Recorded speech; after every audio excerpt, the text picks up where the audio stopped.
Olá, pessoal! Sejam muito bem-vindos a mais um Pediatrando, o programa do Núcleo de Pediatria do Sindicato Médico do Rio Grande do Sul. Hoje nós vamos falar sobre um tema que gera muita dúvida e ansiedade no dia a dia de pais e responsáveis por crianças e até adolescentes, né? A emergência pediátrica. A gente sabe todos os problemas que estão com a emergência pediátrica, tá chegando agora o inverno, né? Emergências lotadas, mesmo as particulares, né? As públicas nem se fala. Então é muito importante a gente saber quando é que é necessário correr para um pronto atendimento e quando que é possível aguardar, de preferência, o atendimento com o seu pediatra no dia seguinte ou na segunda-feira. E para nos ajudar nessa conversa, trouxemos uma velha conhecida nossa que já esteve por aqui, a famosa e maravilhosa pneumopediatra, doutora Daniele Dalmora. Sim, e emergencista, né? E emergencista, já esqueci de dizer, né? Há 20 anos trabalhando em emergências. Muita experiência. Fiz a titulação também. E tu sabe muito bem o que deve ir para lá e o que nunca deveria ter ido, né? Sim. Em hipótese alguma, né? Então, vamos começar a falar sobre isso. Seja muito bem-vinda. Muito obrigada, Okay. Obrigada pelo convite. Doutora, para começar, o que caracteriza uma emergência pediátrica de fato? O que é uma emergência pediátrica? O que Emergência... Assim, de cara que eu vejo que uma emergência não pode esperar. São situações que levam a risco de morte. Imediata? Imediata.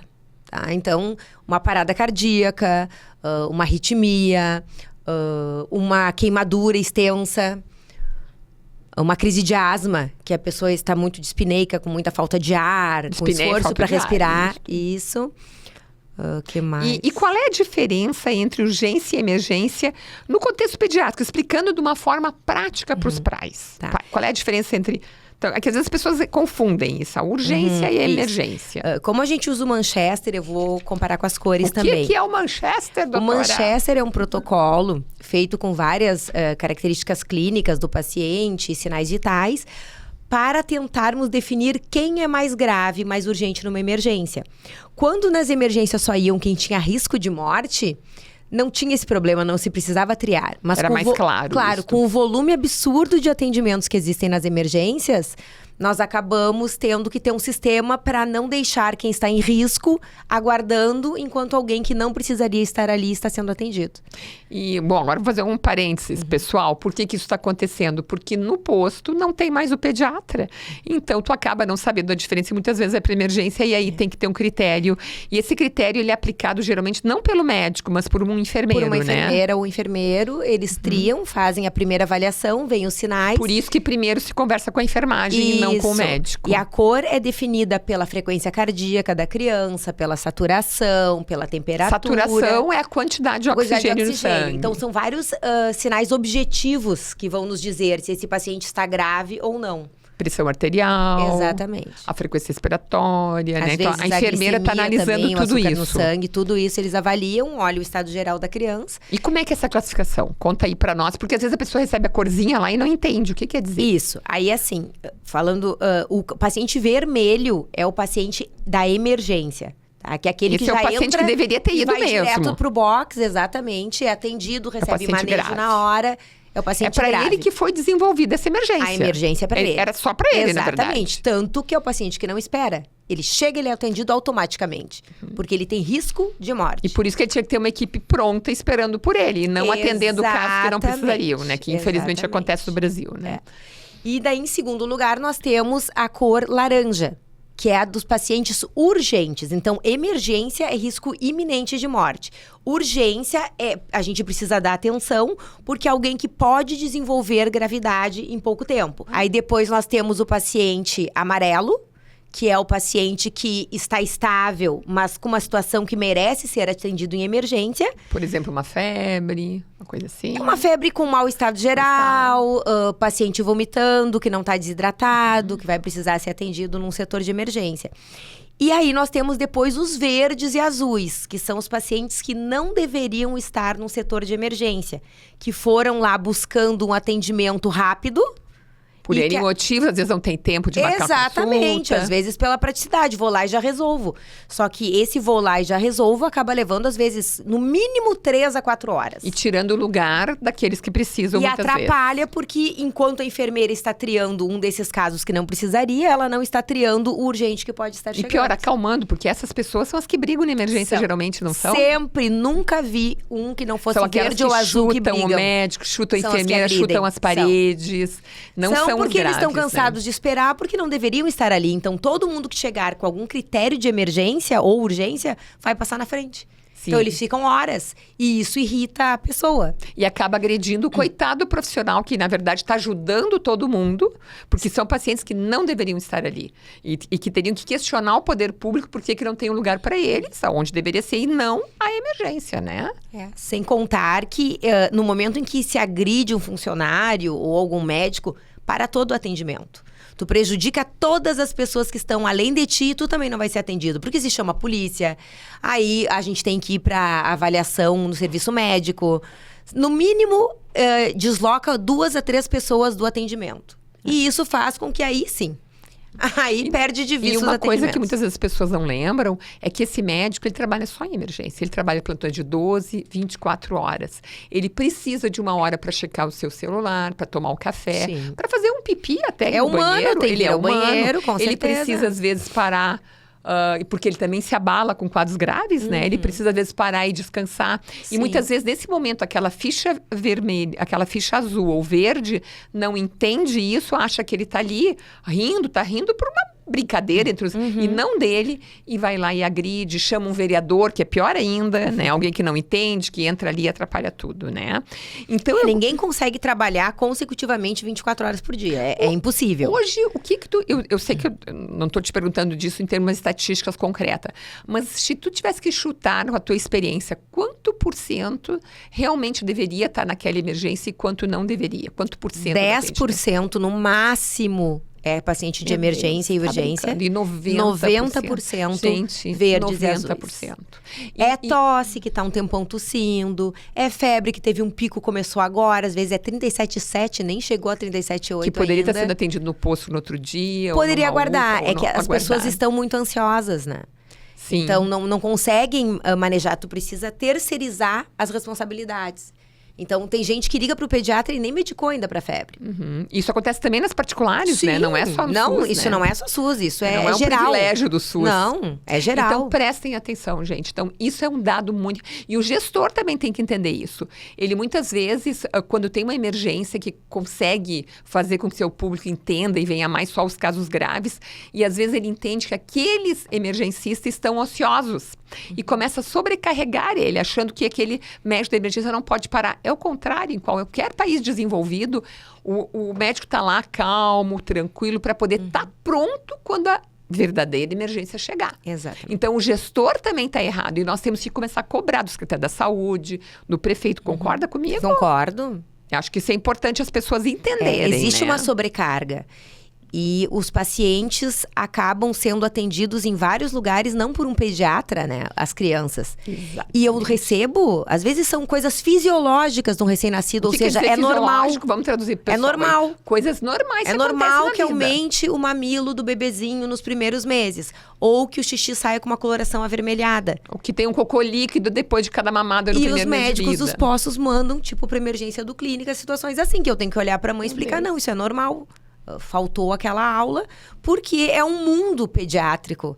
Porque às vezes não tem o pediatra lá. Não, e o clínico não teve treinamento nisso. Nós ficamos mais de 3 anos Claro. estudando só crianças. Não tem como eles saberem tudo que é fisiológico, que é normal de um bebê. Claro. E aí, muita coisa normal vai parar na emergência. Aí, no momento em que chega na emergência, entra em contato com o vírus da bronquiolite. Aí, às vezes, sai com a bronquiolite. Ou 2, 3 dias depois tá Uma doente das por outro transmissões de virose. sarampo que ocorreu aqui em Porto Alegre, foi em 2008, foi na espera de uma emergência particular, na sala de espera. Meu Deus A criança do céu. com sarampo estava ao lado de 2 irmãos que pegaram. Um tinha viajado para a Argentina e voltado, que era o que estava transmitindo sarampo, e os outros 2 estavam lá porque foram consultar.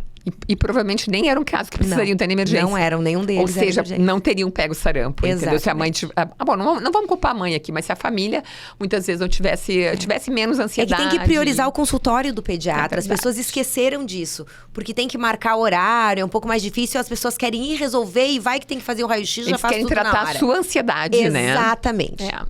Nós andamos todos muito ansiosos e todos estão pagando o preço por isso. E isso desgasta também o profissional. Porque nós fomos treinados para atender coisas clínicas, não para ficar atendendo a ansiedade. E é aquilo que teve esses dias uma postagem muito interessante dizendo que o Google e o TikTok levam meses construindo uma ideia na cabeça da família. E nós médicos temos que em 3 a 10 minutos destruir toda essa construção e ainda fazer com que o paciente confie em ti. Muito bem colocado. Ele nunca te viu. É verdade. Ele vai querer tudo que é exame, quer necessite ou não. E tem um artigo interessante agora que mostrou que a exposição cumulativa, mesmo a baixas doses de radiação, raio-x de tórax, por exemplo, antes dos 2 anos, é associado com maior índice de câncer depois. Ou seja, muitas vezes, por força dos pais, se faz exames desnecessários, né? Até para não ser agredido, muitas vezes, numa sala de emergência, o que é pior. E aí a criança acaba sendo prejudicada. Exatamente. E existe alguma faixa etária em que a atenção precisa ser ainda maior, tipo bebês? Sim, nos menores de 30 dias. Bebê até 28 dias, se fez um pico febril, alivia a roupa e leva para uma emergência. E isso é uma situação de urgência. Por quê? Um bebê até 28 dias faz sepse, que é uma infecção generalizada, sem ter muitos sintomas. Às vezes eles ficam um pouquinho mais sonolentos, estão dormindo mais. Mas a febre é um alerta muito importante. A gente tem que rastrear da onde vem essa infecção. Então, a mortalidade é muito alta. O primeiro mês de vida, a maioria das coisas se caracteriza como realmente uma emergência. Exatamente. Né? Ok. E quais são os principais sinais de alerta que indicam que uma criança realmente precisa ser levada à emergência?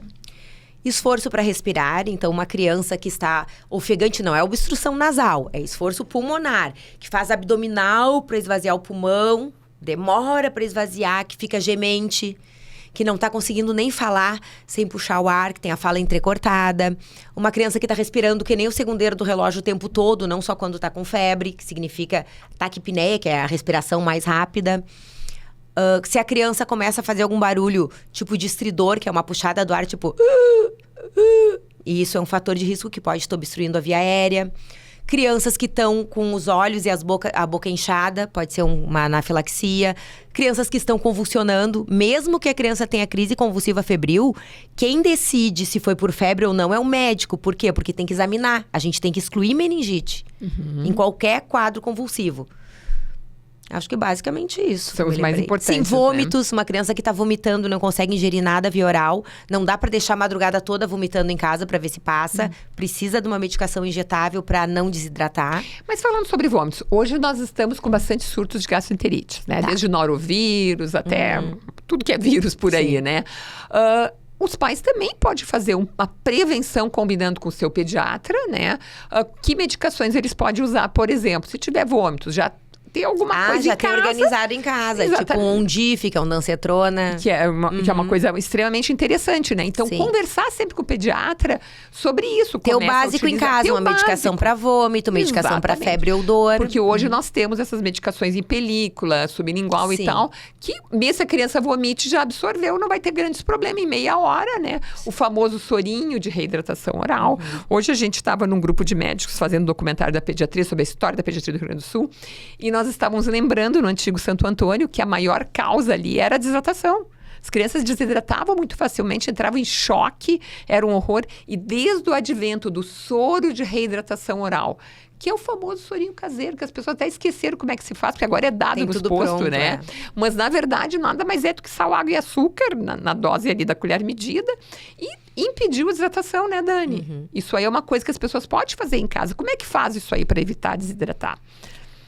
A primeira coisa é detectar o que está causando risco. Tipo, se está com uma diarreia muito profusa, em grande volume, se a criança está com saliva na boca. Porque se a criança estiver já perdendo a saliva, é porque ela está ficando sequinha. Se ela está urinando adequadamente, estiver fazendo menos xixi, tem risco de estar desidratando. Somente bebê, né? E principalmente alguém que está vomitando. Porque daí tu não vai conseguir nem administrar um soro de reidratação. Tá vomitando? Dá uma medicação. Parou de vomitar? Oferece o soro. Não parou? Bom, precisa ir na emergência para receber uma medicação injetável. Tá? É um critério bem fácil, né? Sim, e dá para sempre tentar o tratamento antes em casa. Não precisa o primeiro pico febril, eu vou correndo para emergência, não. Eu observo, vamos ver se vai vir diarreia, se o nariz vai começar a correr, se vai começar a tossir. O que vai acontecer? Porque nessa ansiedade a pessoa chega, dificilmente no primeiro pico febril tu vai fazer diagnóstico de alguma coisa. E muitas vezes o pior, eles não dão antitérmico para na emergência o pediatra ver a criança com febre. Sim. Isso também é um erro, né? E daí a criança já tá mais ofegante. Mas é que até se entende, porque em alguns protocolos a febre vai fazer passar na frente. Então muitos já fazem isso quem pra é passar na frente. experiente de emergência, né? Mas não é bom. O ideal é que dê o antitérmico, que realmente, se for um caso, que dê o antitérmico e aí leva a criança. Porque e eu gostaria que tu falasse sobre isso. Porque a febre é uma das maiores causas de emergência, né? E agora, começando o inverno, vai ser um horror, né? A epidemia de influenza esse ano tá nos massacrando, porque a febre tá dando acima de 40, 39 persistente. Pois é. E as pessoas acabam indo consultar, com razão, né? E vamos lembrar de fazer a vacina da influenza, né? Nas criancinhas, a vacinação por favor. é a única prevenção. Exatamente. Não quer dizer que não vai ter, né, Dani? Sim, mas não tem casos graves, exatamente. Diminui as complicações. Isso é importante as pessoas entenderem. E ela demora um tempo, ela demora 15 dias. Então, às vezes, tu tem sintomas logo em seguida e não são dela. Claro. Tu pegou a gripe mesmo com alguém ali, né? Quando é que realmente preocupa a febre? Vamos explicar aí para as pessoas entenderem. Febre, ela preocupa. Tu pode chegar a 40 graus de temperatura, que pode não ser preocupante. O que interessa é o estado geral da criança. Se a criança está muito abatida, muito apática, baixa a febre, ela segue atiradona, não é normal. Eu acho que isso aí, né, Dani? Quando baixou a febre, é importante. Porque às vezes na febre alta todo mundo parece que vai morrer, né? Exatamente, mas quando baixa, tem que dar uma ressurgida. Exatamente. Ai, doutor, ele tá super bem quando baixa. Ótimo, isso é sinal de saúde. Dá pra esperar até o dia do pediatra. O quadro grave de uma infecção generalizada vai deixar a criança mal o tempo todo. Outra coisa que a criança pode apresentar, cianose, né? Ficar com a boquinha roxa ou as mãos e os pés roxos, vale a pena avaliar. Fica extremamente sonolento, sonolência extrema, que é difícil de acordar, né? Não passa, não é assim, dormiu e acordou. E acordou bem. Não acorda bem, acorda meio que é diferente da criança que dorme muito, tá doentinha, às vezes dorme bastante, mas na hora que acorda... É esperado que durma, mas na hora que acorda fica melhor. Assim como quando baixa a febre, é pra ficar melhor, não é pra ficar no seu normal. Mas é para ficar melhor do que estava antes. Então, ou seja, não interessa a febre. Não é o grau de temperatura o problema. A febre é um alerta. Está nos avisando que o corpo está sendo invadido por alguma coisa. Pode ser uma bactéria, pode ser um vírus.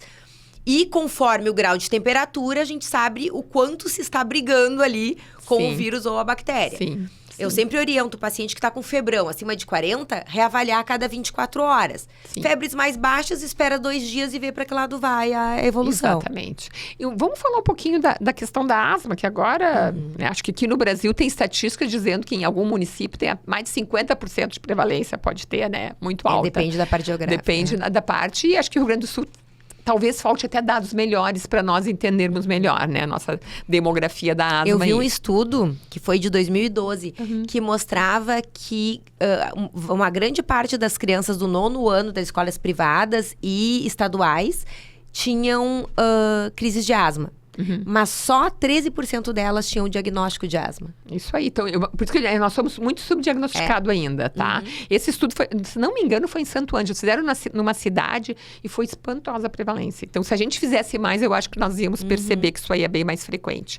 Mas aí, o que a gente vê muito hoje ainda? O medo das bombinhas, né? Ainda existe, apesar de elas serem gratuitas no SUS. Eu acho que está bem melhor essa parte do medo das bombinhas. Está melhor, né? Mas já ainda, tive que a gente ainda vê, tá? Principalmente com o uso contínuo. Que é o uso profilático, né? Que é aí que é o problema. Então, como é que ela sabe quando é que deve ir? Tu falaste um pouquinho sobre a questão da frequência respiratória. Fala um pouquinho mais se os pais podem medir, quanto que seria o normal ou não normal para a faixa etária, para dar uma pista melhor para eles aí. Sim, por exemplo, o bebê menor de 1 ano, a respiração não pode ser igual ao segundeiro do relógio. Então, se for 60 vezes em 1 minuto, o tempo todo, tá respirando muito rápido. E aí, geralmente, eles começam a fazer aquela prensa abdominal, ficar com o tempo expiratório prolongado, levar mais tempo para esvaziar o pulmão. E tu vê o ossinho aqui embaixo, e começa a ver o ossinho. Começa assim e vai pro ossinho. Aí, do ossinho de baixo, começa a fazer aqui também, né? O que a gente chama da e aí começa, aí começa o mania de cabeça, começa a bater a cabeça também. Bom. As asinhas do nariz, as asas nasais, pode ficar cianótico, mas é bem mais raro. Nessas situações, o que eu oriento um paciente que já é asmático, que sabe que é asmático? começa o tratamento. Começou a tossir, começa o tratamento. Não posterga. Porque quanto mais tempo a gente leva para começar a fazer a broncodilatação, ou seja, para relaxar a musculatura onde passa o ar, mais difícil acaba sendo. Mesmo então, que a vá crise levar é mais pra emergência, grave. né? Mesmo que vai levar. Já começa a fazer. Começa a fazer o tratamento. Isso aí. Porque ele vai chegar menos grave na emergência, vai ter menor risco de ter que ficar internado, de fazer sulfato de magnésio, de fazer medicações na veia, porque às vezes a gente precisa, né? E às vezes o paciente pode até evoluir para UTI e parece mentira, a asma ainda mata. Parece mentira. Verdade, né? E assim, ó, nem que tenha que fazer uma teleconsulta para conversar com o seu médico, ou seja o médico que for, mas já comece a fazer, Na né? dúvida, Não espera, faz. Não vai ter problema se tu fizeres e não for crise de asma. Mas se for crise de asma e tu não fizeres, aí sim Aí pode que é o ter grande problema, né? Exatamente. E resfriados e gripes são muito comuns. Em que momento eles deixam de ser algo simples? Acho que se confunde um pouco com isso, mais né? pela febre persistente, que tá mostrando que, seguiu. A febre tava melhorando, começou a piorar. Tem algo errado aí. Ou o esforço para respirar. Aí, de novo, entra o esforço. E a tosse, por persistir por si só, não quer dizer que eu tenho que ir para emergência, não? A tosse geralmente é por secreção nasal. Crianças menores de 2 anos não têm medicamento eficaz, vai mandar lavar nariz mesmo.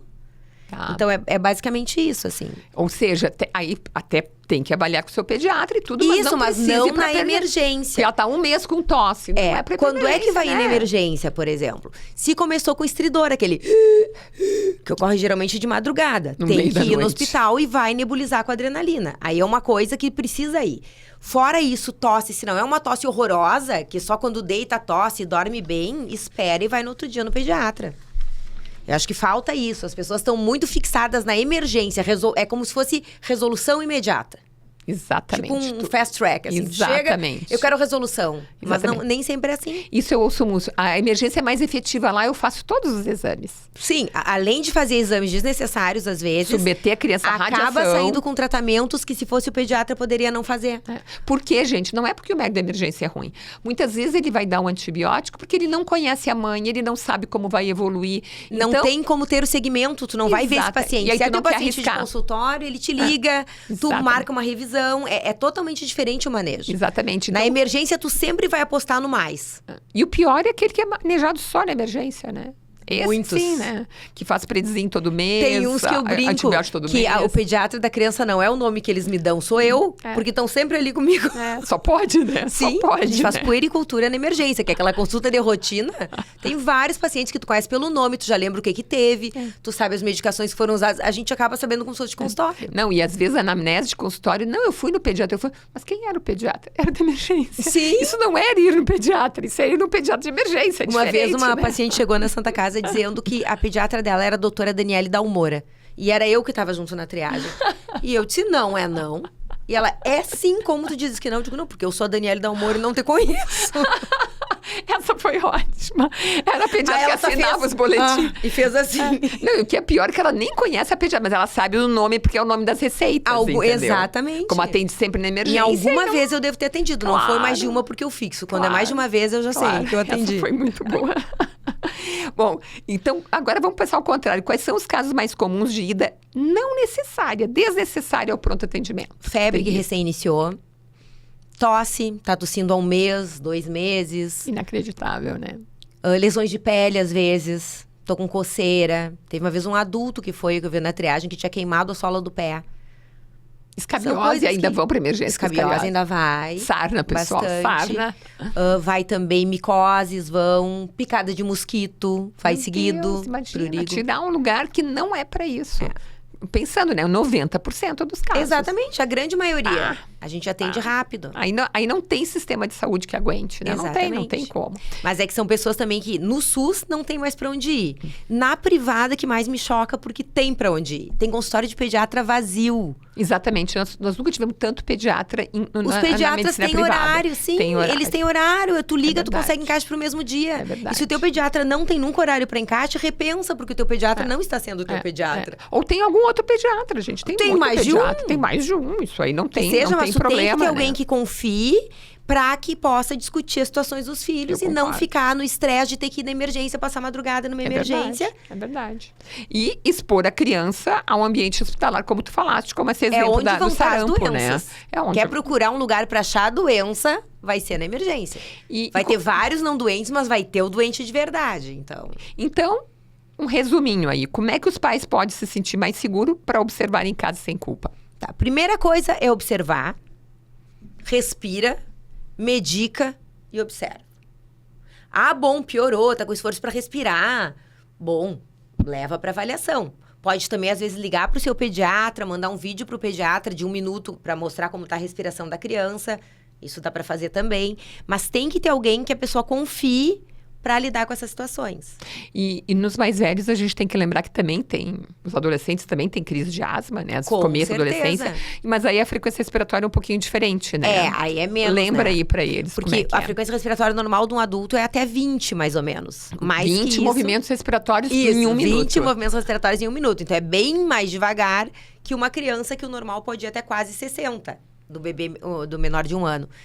E crianças maiores, até a adolescência, uma frequência de 35, 40 já começa a ficar maior. Mas chama atenção, tu nota que proporcional à tua respiração, ele tá respirando muito mais rápido, e com tá mais esforço, ofegante. né? Que é a retração E de o esforço. fúrcula. E principalmente essa puxada da barriga. Puxada. Assim, esse forcejo, assim, para esvaziar o pulmão, isso é muito E claro. eu, às vezes, vejo a confusão com o nariz entupido. Porque, às vezes, o adolescente tem dificuldade de expressar o que ele sente. Tô com falta de ar, mãe. Tô com falta de ar. As mães chegam com histórias desesperadas. E nada mais é do que a sensação de... E aí, tu tem que ter calma com o adolescente, né? Não, espera aí, meu filho, descreve. Tu concorda Exatamente, comigo? sim. É muito frequente. E eles, às vezes, o adolescente mesmo diz, não, mas eu tenho falta de ar, mas é de nariz. É de nariz, é isso aí. Eles sabem que dizer. É a sensação da falta de ar, que é desagradável. Porque às vezes a família ouve, tô com falta de ar e já sai correndo e não pergunta. Exatamente. Eles conseguem determinar. Não é no pulmão, não é aqui que não entra ar. É aqui no nariz que tá Pela boca consegue. Exatamente. Então, assim, nesses casos mais leves, o melhor caminho, procurar o pediatra, Sempre. Telemedicina, E por isso que é assim, importante ter o pediatra. Isso é outra coisa, né, para frisar. O clínico não substitui o pediatra. As doses de medicações são diferentes, facilita a ocorrência de erro, porque nós temos um treinamento todo especial só para atender crianças. É um mundo totalmente diferente. E quais são as medicações básicas que os pais devem ter em casa, assim, para coisas mais imediatas? Antitérmico para febre, de preferência paracetamol e dipirona. O ibuprofeno pode ser usado em caso de dor, mas tem que cuidar pelo risco de sangramento, por ser um anti-inflamatório. Antiemético, então uma ondansetrona, pode ter... Que tem várias formas, né? Tem várias, gotas agora, tem película. Tem o comprimidinho dispersível, tem o adesivo, que é o Ondif, que eu acho muito bom, porque gruda como se fosse uma gelatina na língua e absorve, né? Eu acho que basicamente isso. Um antialérgico é bom ter em casa. As bombinhas de quem é o... Quem é asmático sempre tem que ter o seu salbutamol. Isso é importante. Sempre ter. E como tu falaste, na dúvida usar, Na dúvida usa. Exatamente. Sabe que os meus pacientes nunca mais foram pra emergência desde que eu ensinei eles a usarem. Começou, faz. Porque não ficam quadros graves. Porque não Já tem como começou saber. o manejo, tu não Exatamente. esperou o músculo ficar totalmente contraído para começar o tratamento. A automedicação ainda é um problema frequente? Tu vê isso na emergência? Acontece bastante. Eu acho que já foi até pior, a sensação que eu tenho, que já foi pior, mas tem bastante ainda. Mas a gente principalmente muito... corticoide. É isso que eu ia dizer, muito o coide D e o a Celestamine, coide D e predsim. É impressionante, que nem água, Prelone né? também, que é outra isso marca deveria ser do proibido, predsim. né? Só deveria ser com receita, médica, que nem nos né? Estados Unidos. Mas meu médico sempre prescreve. Não, existe um acompanhamento. Tem gente que usa como antialérgico, eles nem sabem o que estão usando. Coide D, todo mundo jura que é um antialérgico. Exatamente. Eles juram, né? Então, assim, qual é o papel da informação de qualidade nesse contexto? Eu acho que ela é bem importante. E ela deve ser vinda de quem? Quem é a pessoa? Aí é que tá, tu tem que ver quem está te passando a informação, né? Se tem embasamento real. O que eu não noto, é no às vezes, Instagram, né? Não, é que tá no Instagram. Até outra coisa que dá pra fazer, a própria internet te ajuda. Pesquisa no Google. Tal coisa está relacionada, a própria IA já vai te dizer quando é uma coisa bem. E ela vai dizer a fonte, né? Que geralmente são sociedades. Exatamente. São coisas mais sérias, tem que ser coisa né? séria. Eu ia contar a história de uma mãe que chegou na emergência. Ela leu no Google tudo sobre leucemia e linfoma. E chegou certa que o filho tinha os sintomas. E nós fizemos exames e não tinha. Na emergência. Então, como foi difícil convencer aquela mãe, porque ela não nos conhecia também, ela não sabia a tua qualidade técnica, de que isso que eu tava num centro terciário, né? Sim. De que a criança não não tinha. indícios ali disso. Não. Daí tanto que a gente dizia, olha, neste momento eu te garanto. A biópsia de medula, né? É melhor Seria fazer na mãe a biópsia de medula, né? Porque... Mas essas coisas a pessoa às vezes encuca e ela quer uma validação do que ela pesquisou na internet. Ou seja, que era a minha próxima pergunta. Como os pais podem evitar cair em desinformação? Checando quem tá falando e na dúvida, ouviu uma coisa, achou, tem sentido, pergunta ali no Google. O próprio Google vê o que é. Mas sempre vai atrás da fonte que o Google disse, Sim, né? tem que ver a fonte, exatamente. E ter o seu pediatra de confiança, o seu médico. Por Tem favor. que ter alguém que tu confie. Porque se não tiver alguém, fica muito difícil na emergência eu fazer uma relação de confiança em pouco tempo. Quando a gente vai ficando mais velho, acho que a cara já começa ajuda. a ajudar, né? Porque eu noto que é bem mais fácil explicar as coisas do que logo que eu me formei. E na emergência, que não é uma emergência pediátrica, mas atende criança, e eu tenho um clínico geral lá. O que tu fala para esses pais? Que só tem clínico? O ideal é que exija um atendimento pediátrico. Pelo menos um lugar tem que ter pediatra na cidade. Então é importante as pessoas se informarem se o seu hospital tem pediatra. Exatamente. Não é que um médico geral não possa atender crianças, mas fica faltando muita informação aí no meio, que é aquilo que eu recebo. E se ele praticar muitos alguma casos coisa... de posto que vem pra mim que não precisavam estar ali. Não, e se aquele clínico para atender, por exemplo, uma parada cardíaca e atender errado, ele não pode nem ser culpado. Ele não foi tinha perícia, preparado para isso. Ele não é um pediatra. É a imperícia, o erro né? é do gestor. Exatamente. O erro é do gestor e deveria ser até culpabilizado, né, criminalmente, porque um lugar que atende criança, que se propõe a atender criança, tem que ter um pediatra, eu acho. De emergência, de Mas na maioria graves. das cidades do interior não tem, vem tudo para Porto Alegre, até privado. E tu não acha que a população... A população é muito leniente, a população aceita isso? Sim, é como se, na minha cidade não tem. Exatamente, ela aceita, ela não deveria aceitar, ela tem que cobrar do seu secretário da saúde, cobrar do seu prefeito, cobrar mesmo, até juridicamente, É difícil, né? Porque o povo brasileiro é condescendente, assim, e depois né? fica o coitado do clínico geral que heroicamente tentou salvar, demonizado lá. E ele tentou, não era o papel dele. Sim, ele não tinha formação para isso. Exatamente, ele não foi para isso, ele é um clínico geral, né?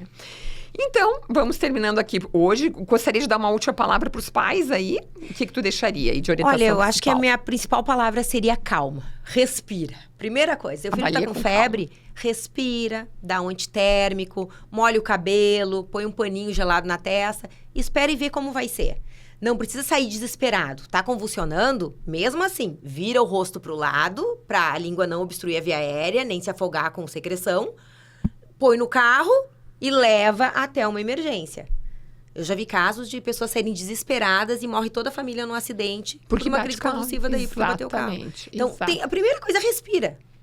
Exatamente. As coisas vão se organizar, vão se resolver. A maioria das coisas dá tempo de resolver. E isso é bem importante. Muito obrigada. A informação é uma grande aliada no cuidado com as crianças. Muito obrigada. Eu acho que hoje foi informações importantíssimas. Saber identificar sinais de alerta evita risco e também ajuda a usar o serviço de saúde de uma forma mais adequada, Com certeza. né, Dani? Se nós pensarmos nos outros também, que eu tô lá tirando o lugar de uma pessoa que pode estar morrendo, isso facilita, faz diferença. Quando a gente chega morrendo num lugar, a gente passa na frente, é o primeiro. Não se preocupe. Quando a coisa for... Quando tu fica esperando, é porque o problema não é grave. E quando tem... E aquele barraco todo, aí sim, isso prejudica a gente ver quem é que é grave, né?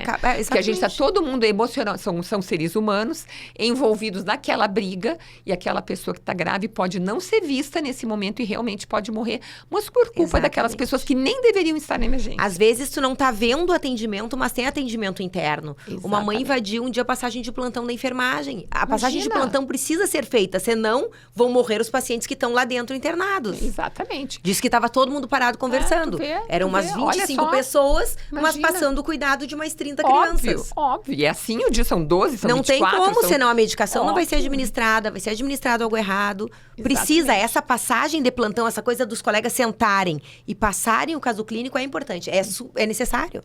Então, por favor, faça o seu papel.